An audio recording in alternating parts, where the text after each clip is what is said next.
ঘরের খাবারের মতো অল্প প্রাইসে স্টুডেন্ট বাজেট যেটা বলে স্টুডেন্ট বাজেট বলতেই হচ্ছে এই মামা। যারা স্টুডেন্ট আছে তাদের একটা অন্যতম ভরসা জায়গা হচ্ছে ভালো খাবারের আমাদের এই যে মামা হোটেল।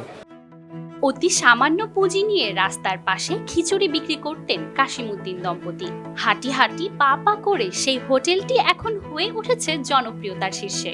কাশিমউদ্দিনের মৃত্যুর পর হোটেলের হাল ধরেন তার স্ত্রী এবং 3 ছেলে। 3 দশক ধরে গড়ে ওঠা এই হোটেলটি এখন কর্মসংস্থান হয়ে দাঁড়িয়েছে, যার আয় চলে 18টি মানুষের সংসার। বলছিলাম ঢাকা বিশ্ববিদ্যালয়ের জহুরুল হক হল এবং এফ রহমান হলের সামনে গড়ে ওঠা মামা হোটেলের কথা। তবে কালের পরিক্রমায় হোটেলটির অবস্থান বাংলাদেশ তোরণ থেকে সামনে এগিয়ে গাউসুল আজমে। ঢাবি চত্বরে যাবেন আর মামা হোটেলের পেঁয়াজ ভর্তা দিয়ে ভাত খাবেন না এমন শিক্ষার্থী নেই বললেই চলে। আমার কাছে স্পেশালিটি এখানের মগজ যেই ভর্তাটা পাওয়া যায় অথবা মগজ ভাজা, ওইটা হাঁসের মাংস, শুকনা মরিচ কাঁচামরিচের একটা পেঁয়াজ দিয়ে একটা ভর্তা আছে, ওইটা আমার জন্য ঘরের খাবার লাইক ঘরের খাবার। এটা যে এখানে আপনি ঘরের খাবারের মতো অল্প প্রাইসে স্টুডেন্ট বাজেট যেটা বলে স্টুডেন্ট বাজেট বলতেই হচ্ছে এই মামা। এখানে স্টুডেন্ট লাইফ পুরোটা এখানে খাইছে।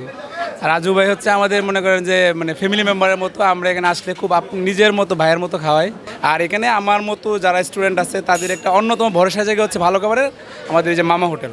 মামা হোটেল নামকরণ নিয়েও রয়েছে বেশ আলোচনা। সেই সময় কাশিমউদ্দিন ছিলেন শিক্ষার্থীদের কাছে প্রিয়, সেই থেকেই হোটেলের নাম দেওয়া হয় মামা হোটেল।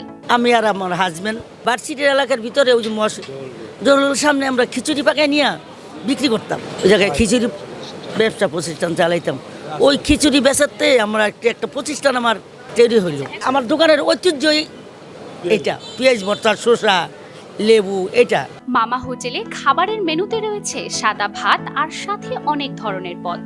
এর মধ্যে রয়েছে চিকেন ঝাল ফ্রাই, গরু ও হাঁসের ভুনা, বিভিন্ন মাছের তরকারি, ডাল, বাহারি সবজি, ভর্তা, ভাজি এবং অবশ্যই মামা হোটেলের একেবারে নিজস্ব পেঁয়াজের ভর্তা কিংবা সালাদ। একেবারে শুরুর দিক থেকে ভাতের সাথে এই পদটি সৌজন্য হিসেবে দেওয়া হয়। এছাড়াও কয়েক পদের ভর্তাও শুরুতে ভাতের সাথে দিয়ে দেওয়া হয়।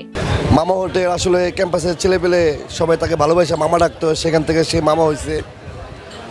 তার ব্যবহার আচরণে সবাই তাকে মামা ডাকতো। সে আগে অ্যাপার হল, জোর হলের সামনে খিচুড়ি বিক্রি করতো, সেখান থেকে তার শুরু, তার পরিচিতি। আস্তে আস্তে এই পর্যায়ে আল্লাহ খুব ভালো রাখছে আছি। সেল একটু বেশি কিন্তু আমাদের পর্যায়ক্রমে লাভ কম। আমরা 3 ভাইও খাটি, আমার মাও খাটি। ব্রাঞ্চ 2-1টা বাড়ানোর চিন্তা ভাবনা আছে আমাদের।